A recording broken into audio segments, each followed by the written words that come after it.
Good evening. Welcome to Your Mental Health Matters, brought to you by ONV. My name is Crystal Kelly, and I am your host for this evening. Tonight's topic is a very, very awesome topic that we're going to tap into: Black man and mental health. And so we have an amazing, amazing guest on our show tonight. We have Mr. Salathiel Reagan, and I'm going to give him the honors of introducing himself. Hey. Hey, welcome. What's happening? Yes. I'm Salathiel. I'm a licensed mental health counselor here in Fort Wayne. I've been in mental health in some capacity for over 20 years at this point, both in community mental health and in private practice. So yeah. Welcome. Welcome. We are so happy to have you here, Thanks. especially on this topic, Black men and mental health. It's very true. Yeah. And that's something that a lot of people are, especially Black men, don't want to acknowledge that they have mental health as well. You know what I'm saying? Like the shame, the stigma, the judgment that goes along with that. Totally. And so I guess my first thing that I want to get into is, do you see a lot of Black males come to you for help or seeking help when it comes to their mental health issues? I'd say, yeah. I mean, more now. Okay. I would say it's kind of picked up, in recent years. But yeah, I think it's people want someone they identify with. Yes. And what's the saying? What's understood doesn't need to be explained. So That's right. I feel like there's that, shared experience, that we have. And I think a lot of times people want to see somebody who looks like them. Amen. Right. That's very true. And it's about who you connect with. So, but I do feel like some of the stigma's going away. Okay. I think there's been a lot more attention towards mental health. I like to focus, I always say, on mental health as opposed to mental illness. Yes, big difference. I feel like if you focus on mental illness and seek that, that's what you're going to find. That's what I mean? right. So I try to really find that balance, So yeah, definitely. Especially a lot of teenagers. I got a lot of young men, young Black men coming in. I love that. It's pretty cool. That's why I'm here, I know that's right.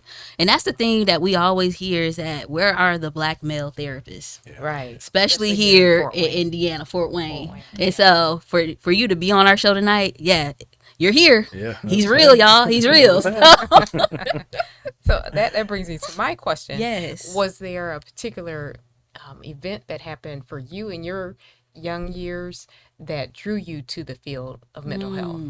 Wow, yeah, that's a good question. That's a great question. Yeah, because for me, I came at it kind of backwards. I originally when I moved here, my plan was to finish my psychology degree, and I was going to Thailand to kickbox. Okay. I was, all in the martial arts. I did MMA for like 4 years. And like my last MMA fight was literally 3 days before my oldest son was born. Wow. And so, I was getting older. I was like, in my 30s. I'm like, this is a young man's sport. I don't, I don't want to keep getting kicked in the head. You know what I'm saying? Right. So, I went back to college, and at the time I was working with kids that were kicked out of schools. And if they had some type of diagnosis, they would come to this program, and we would try to rehab their behavior and get them back in school. So we had kind of it was an ED classroom for kids that were diagnosed emotionally disabled, and we had a special ed teacher, and then we also had teachers from the schools that would come and do the after school program with the high school kids. So we had a bunch of kids, and then we had group where we would do more of the social skills stuff, Right. Anger management, following directions, stuff like that. But I'd say that was kind of what fueled me to get my master's, because I was working in groups with a lot of middle school boys. I had 14 boys in my group, like 12 of them was Black. And I was the only Black man working in the program, And so it was like, wow, well, I'm getting bit and kicked and spit on by somebody else's kids, Wow. but I'm still the low man on the totem pole. Right. And I'd see therapists, and again, nothing against them. It's just how we worked at the time. They would come get them, kids were flipping out. They'd take them to their office and have them for like 30 minutes. And then Right. the kid would come back with a piece of candy. And we're like, What the world? Right. he just swung on me, you know what I'm saying? So I was like, hold on, he makes more money than me. Time out. Right. And a lot of the teachers were telling me, they were just like, man, the way you work with these kids, if you could teach people to do what you do with these kids, you'd be a millionaire. But like, how do I teach people to be me? Because Yeah. I'm just real and I connected That's with right. these kids. That's 'cause right. I got it, And so from there, I got my master's, and the teachers were like, "Oh yeah, once you get your master's, man, the schools will snatch you up because we need men of color and we need men in general, just in the That's school right. system." Right. And I'm like, "Cool, well, yeah, guaranteed. Let me get this master's." And I applied for like different positions through the school systems. Yeah. I still ain't heard back from them. Oh, Never called me. You know what I'm saying? So I was like, well, let's do something different. That's then, right. That's and, right. yes, again, still working in community mental health, and I felt like one of the therapists that I did work with, he was, I don't know, he was kind of a mentor to me, and he was like, it's when you get a higher degree, you can actually start to affect the wheels that turn the system. Yeah. Right now, Makes you're helping sense. these kids one on one.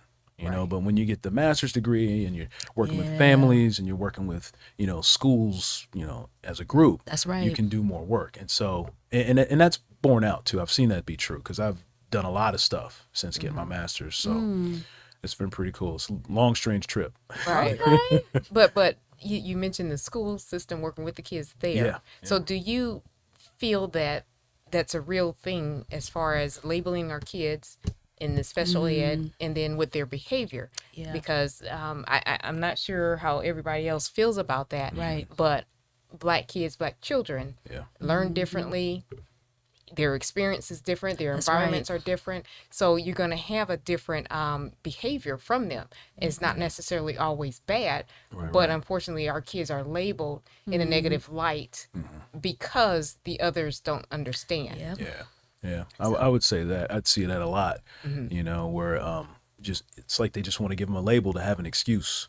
Right. And again, nothing against anybody's school. Right, right. But I feel like a lot of schools want to stamp out this cookie cutter education. Yeah. And if you don't fit into the mold, they don't know what to do with you. Right. So it's easier to label you as, ADHD, depressed, whatever it is to get you out of the system. And now your test scores don't count with the rest. You know what I mean? Exactly. That's Or something. you're being over medicated. Do you True. see that a lot? Yeah. I've seen it. I mean, kids ending up on 15 different medications, That's by the age of ridiculous. 12, 13, Right. but then they take them off all the medications and at 16 they're doing great. So, I feel like, there's a double-edged sword to that, I Right. feel like if you need it, you need it, but I also feel like, medications, it's not the whole story. That's Right. right. That's right. Can I ask one more? Yeah, go ahead. No, We're you're gonna fine. be tag teaming for a Yeah, minute. you're but, good. It goes into what you're just discussing. Yeah. So, what is your thought on boys don't cry and the macho image of men? Oh, Great question. Yeah, that's a great question, man. I tell you, it's like, I feel like the only socially acceptable male emotion is anger. Yeah. If you see somebody mad because somebody cut them off in traffic, Right. we understand that. But you see a guy crying on the park bench, people freak out. They don't know what he's going to do. You know what I'm saying? And I think because of that, it's like you get this overdeveloped anger response and this underdeveloped ability to deal with all these other emotions. So now frustrated, angry, overwhelmed, angry, embarrassed, angry. I feel ashamed, angry, So yeah, definitely. And again, it's one of those things where I think a lot of men in general think that talking about your feelings is a weakness. It's Yeah. a You know what I weakness. mean? And It's then so what is, not what is true. your thought on kind of redirecting that for parents and for the young people? I say a couple things, really. I mean, I could talk about this all day. yeah. It's all right. Yeah. One thing is I feel like, you have a spectrum of emotions and you want to be good at dealing with all of them. But if you never seek to deal with those things, how Come do you on. deal with it? Because you're going to have to sooner or later. Right. That's right. Right. The other thought is like, what comes to mind, I'd work with these teenage boys and, they'd be getting arrested and they're like, I don't care. I don't care about going to jail. I don't care. And I'm like, you think you sound tough because you say you don't care? I care. It takes a lot of effort to care. Come You know what I on. mean? I got 5 kids. You know what I'm saying? Yeah. And I remember 3 of them in diapers and I had the flu throwing Oh up my and I got to gosh. change 3 poopy diapers. I did it Wow. because I cared. You know what I'm on. saying? That's right. It took That's right. effort. It takes strength to care. And I think a lot of people, they're not encouraged to speak on their emotions because I think a lot of people blame people for their emotions. And I think that's what we're taught. He made me mad. She hurt my feelings instead Right. of, well, I felt angry when this happened and taking ownership of those emotions and then being able to actually do something with that. So, yeah. But That's good. again, I feel like therapy is one of those things that we should be doing in middle school. It should Oh, be yeah. some Yeah. social emotional education. Very I mean, true. I said this to someone the other day. It's like, if you ran a society, wouldn't you want everyone mentally well, mentally healthy? Every doctor, every lawyer, on. every teacher, every cop, Please. mentally stable. Yes. You know what I'm Stable, saying? that's right. So why wouldn't you start that as young as possible so that they, learn those things? Right. So let me quit. No, go ahead. So That's do fine. you think that yes, it is possible. I know Right. that. But do you think it's kind of the way the system is set up, to keep people at the clinics and at the hospitals and whatever, Right. and keep the pharmaceuticals in business instead of just addressing the problem earlier on and dealing with that. And I know you Come can on. chime into that Yeah. too, Yeah, Crystal. yeah. Yeah. I mean, again, I feel like there's a lot of politics involved in it. Oh, yeah. And you got insurance companies, and Oh, yeah. again, you mentioned medications. The pharmaceutical industry is what, billions, Man. trillions of dollar industry. Multi-billion. Come on. Yeah. So yeah, and I always say that the treatment's not in the cure. The money's not in the cure. The money's in the treatment. You know what I mean? So the Yeah. longer Yep. someone's in treatment, obviously the more money people make. Right. Again, not to get all political, but Yeah. But it I is. mean, That's- if you look but at it it, is. if Yeah. you look at it like a business, yeah, it makes sense. If you look at it from a human perspective, it's like doesn't What make are a we lot of doing? sense. That's Yes. right. And again, that's kind of what drew me to RRT, Rapid Resolution Therapy, because it was helping people get through trauma in one session. Okay. So instead of having someone come to see you every other week for 10 years and you still have the Come same on. conversation every week for That's 10 right. years, Yep. you'd be done with them in 10 sessions. I've had people with extreme trauma that I've seen maybe 5 times over the last 4 years. Man, that's You know what I amazing. mean? And, Yeah. and they may come back when things come up, but it's pretty much you clear the trauma and you move on with your life. So it's pretty amazing. Yeah. So when you're working with young boys, Yeah. what tools do you give them when it comes to helping them to regulate? Like, what's your approach when it comes to that? It's kind of funny because I spent years teaching tools, teaching social skills to youth and stuff like that. And I tell people, I'm not opposed to it because I can teach. A lot of people come to me for tools, parenting Yeah. skills, communication skills, anger management skills. And I always say, man, you can Google that. You can Google Yeah, that's true. coping skills for yeah. anxiety, and they give you a million things to try. For me, it's like you can have the best tool money can buy, but what are you building if you don't have a blueprint? There you go. So for me, I really try to work at that perspective. You know what I mean? And again, yeah, it's great to have those techniques, like for example, deep breathing. Yeah. Right. But if you wait till you're angry to deep breathe, you all, you're not calming down. You know what I mean? So it's more about, Right. I always say it's like putting on your seatbelt. Yeah. Things you do before you get to that moment, Yeah. to make sure you maintain. Because if you wait until the car accident happens to put your seatbelt on, it's too late. You flying That's through the right. windshield. That's So, right. I really look at it, trying to shift perspective and, it's the thoughts and feelings, the beliefs that cause the behavior, and so if you can work there. Yeah. And again, and when there's trauma involved and, I always say people come to me for one of two reasons or both. 90% of the time, it's either trauma, events from the past that are still Right. having an effect on them or relationship issues. Relationships not That's going the a way I big want them to one. go. It could be dad not around, or it could be I don't get along with my peers at school. Right. It could be, mom's new boyfriend, it could be any, you can name tons of different things. So if you put trauma along with relationship issues and sprinkle in a little genetic anxiety or ADHD, you're going to have a spicy time. Come on. It's going to get rough. That's right. And so again, I think part of the belief, if we can shift that and, have people more ready to manage things instead of expecting not to have to. Come on. Right. I think it helps kind of, preload it so you have Yeah. more success when it comes to the coping. So when it comes to RRT, Yeah. what made you get into that, or how did you come upon finding out that particular therapy? Because a lot of people don't know about it. It's a great story, honestly. So when I graduated with my master's, Okay. my mom, if mom you're listening, I love you, but Yeah. she got me as a graduation gift this training. Okay. Oh wow. So now I got to go to Chicago for the weekend and rent a car and get a hotel room. And, it was Friday, Saturday, and Sunday. So then I got to come back Monday and go right to work. And I was like, dang, you bought me more work as a gift, Yeah. and, I'm like, you could put some money on my student loans. That'd be Please. great. Right. But no, I appreciated it. And she was like, I'm investing in your future. I'm investing in your career. And I respect it, so I went, and again, I hear about this training where the guys helping people get through their trauma in one painless session. Yeah. And I'm like, that's a bunch of crap. Yeah. I'm like, no, that's not real. I'm a natural skeptic. I'm like, there's no way, man. That's, my stepdad was a Vietnam vet. You know what I'm saying? You can't tell me you Yeah. clearing that Right. in one session. In one session. And so then I go to the training and I see it happen.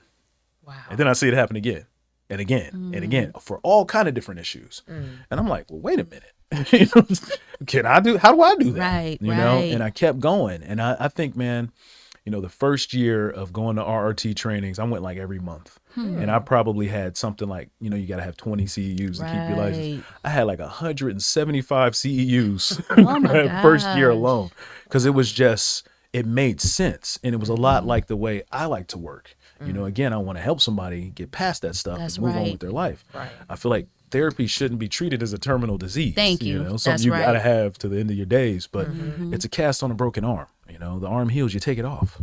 You know what I mean? Something else happens to the arm, you come on back, we'll give you another cast, So that's what kind of drew me to it. And then just watching it work, and you lack the confidence at first. I think most people do. You're like, I don't know if I can do this, but you get somebody in there in front of you and they're suffering, and it's like, well, I have this tool, so let me try it.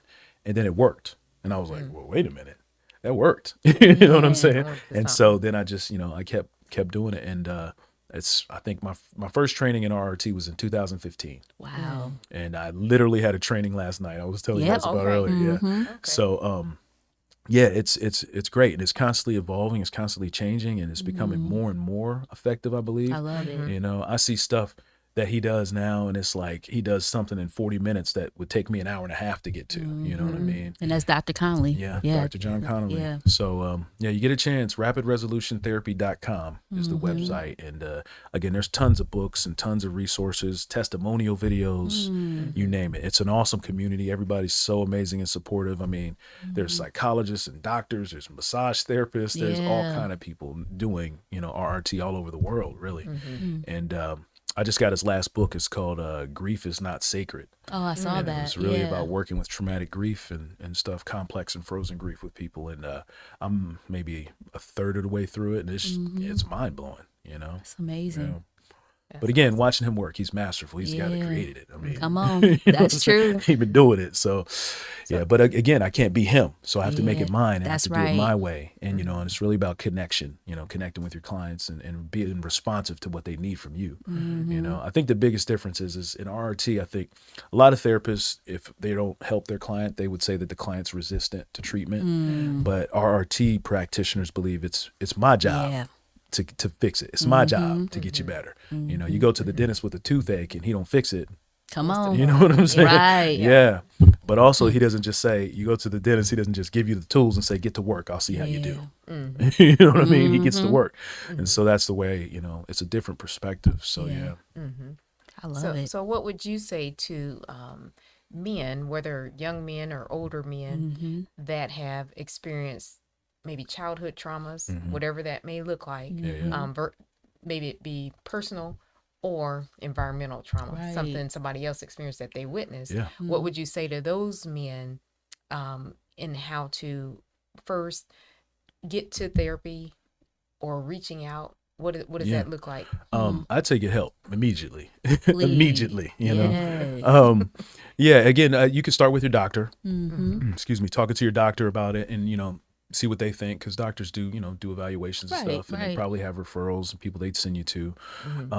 Again, it's really about who you connect with. Don't get me wrong, there's plenty of people that have skill. Yeah, very true. But I feel like if you're more comfortable with a Black male therapist, seek that out, and talk to people. It might be hard. I've had people tell me, I searched through thousands of therapists to find you. And I'm like, well, I'm glad you did. I'm glad you're here. So, and I'd also say, another kind of point to that is sometimes people don't consider themselves traumatized, even though they've gone through trauma. Right. Can you give a couple examples of that? Because some people feel like, oh no, that doesn't bother me, but it does based off of their actions. Yeah, Right. sure. Yeah. So I'll use my own life as an example. I got a scar here. 3rd grade, I got hit in the head with a chunk of brick and jumped by 3 kids at recess because they wanted to steal my coat. And I was the only Black kid on the playground.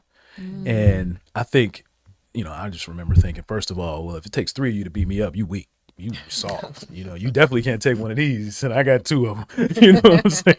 That was the first thing I thought. Second thing I thought was, there's no way I'm going home to my grandmama and telling her I let you take it. Right. I'll take my chances against some 3rd graders, but I'm kind of a nerd, man. I'm trying to read this X-Men comic. I ain't trying to fight nobody.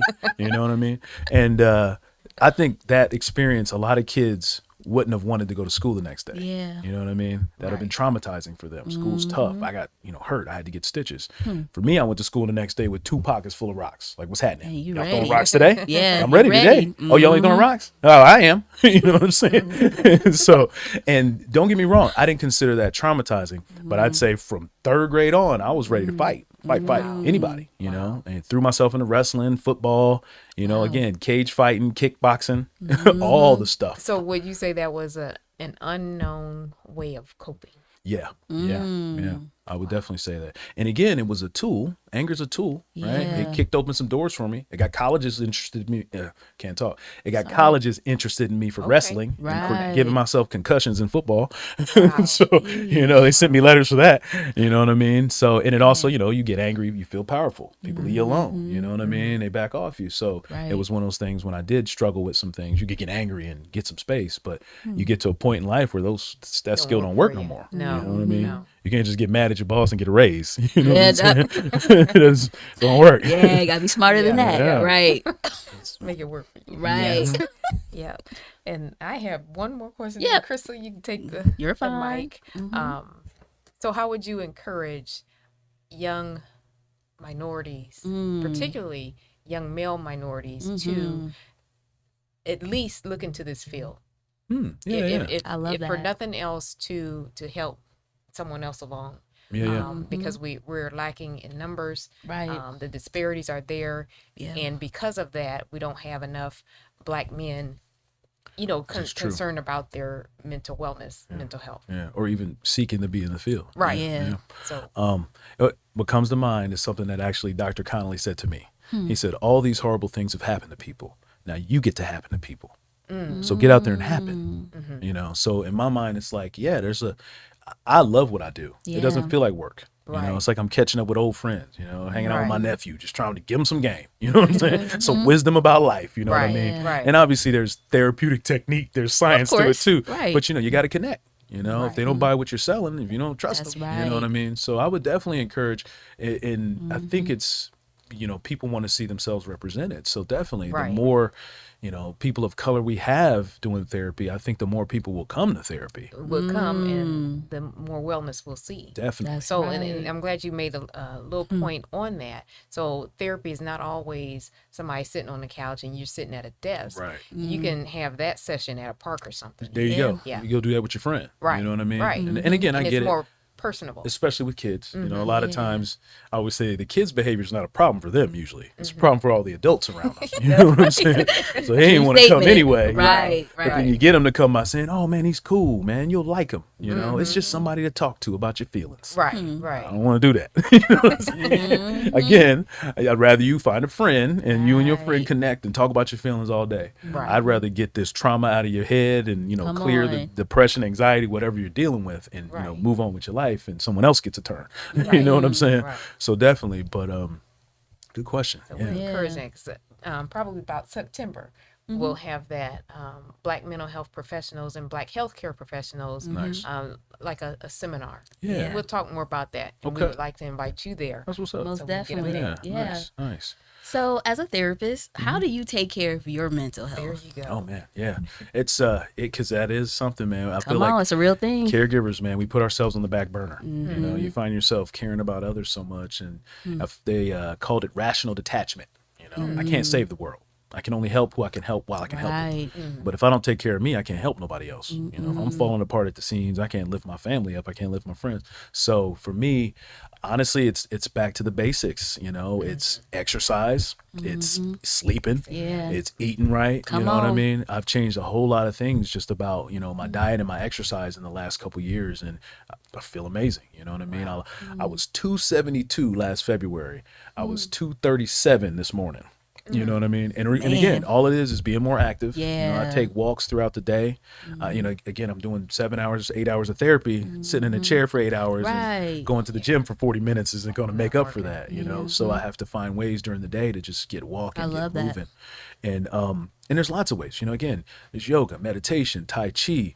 So many things work when you take time out of your day to do something for yourself. That makes sense. And I also go back to, being able to be mindful to be in the moment. You know what I mean? Intentional. Yes, intentionally mindful. You know, one of the things I do, because excuse me, again, I get up in the morning. I got 5 kids, 2 jobs.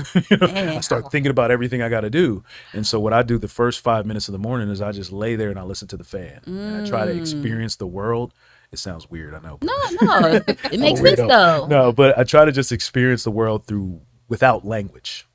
So I try to feel the air from the fan. I try to hear what's out going on outside, the birds chirping or whatever, but not saying, oh, that's a bird chirping, just listening to the sound of the bird chirping. You know, and I just try to lay it, and it's difficult, you know, because my mind starts going, but again, it takes practice.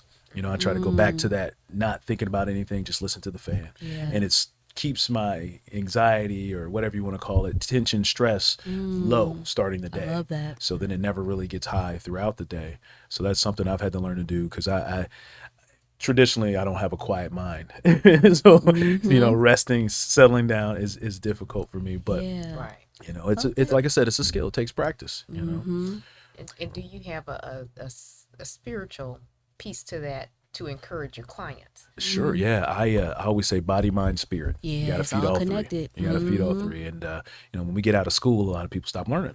You know, those neural pathways start getting pruned, and you know. So I always say, seek to learn something. Find something you're passionate about. I don't care if people think it's silly. Learn about something. That's right. You know. And then you know, body, obviously, exercise, diet, getting enough sleep, sure.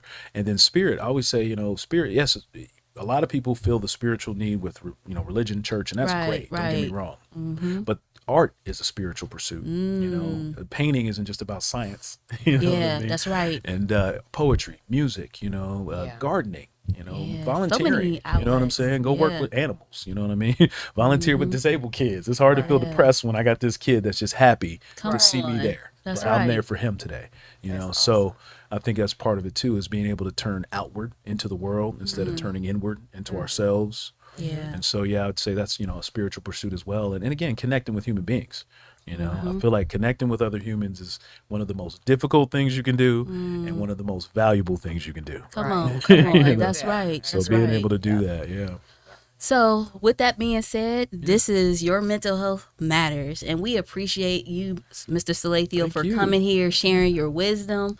This is what our show is about. We want to educate, inform, and empower the community on mental health. So, with that being said as well, how can people reach you? How can they find you? So yeah, I'm at Three Rivers Wellness right now. You can get on the Three Rivers website, or you can email Reagan Counseling at gmail.com. Also, I'm at Kids Healthcare. Okay. So if you know, if you're a patient there, of, you know, Right. Dr. Talos or any of the other doctors there, there's Dr. Brittany, Dr. Amy. They're all amazing. Again, I trust them with my kids, so I trust them on. with yours. There you know what I'm go. saying? Okay. But yeah, I'm over there, and so if you know, if you're already a patient there, great. You can see me there. And then I'm still doing some telehealth stuff, so I can do some things remote. Okay. Although again, that's kind of going away, you know, but it was more of a quarantine thing. But Yeah. you know, I do have people that are out of town, you know, Indianapolis, stuff like that. So that, you know, that's helpful for them. And then the voiceover stuff, you can get a hold of me at voiceofsalathiel at Okay. gmail.com. And I'll have a website up soon for that. I've got my domain, but Okay. one thing at a time, you know, Okay. one thing at a time. So yeah, but yeah, that's pretty much it. I'd say those are probably the best ways to get a hold of me. Yeah. Okay. Thanks, guys. Again, Well, we thank you so appreciate you. much. Thank Yeah. you. Awesome. Yeah. So yes, Your Mental Health Matters. Please tune in this month. It will be focused on Black men and mental health. Check us out on the third Friday of this month. Like we always say, protect your mind.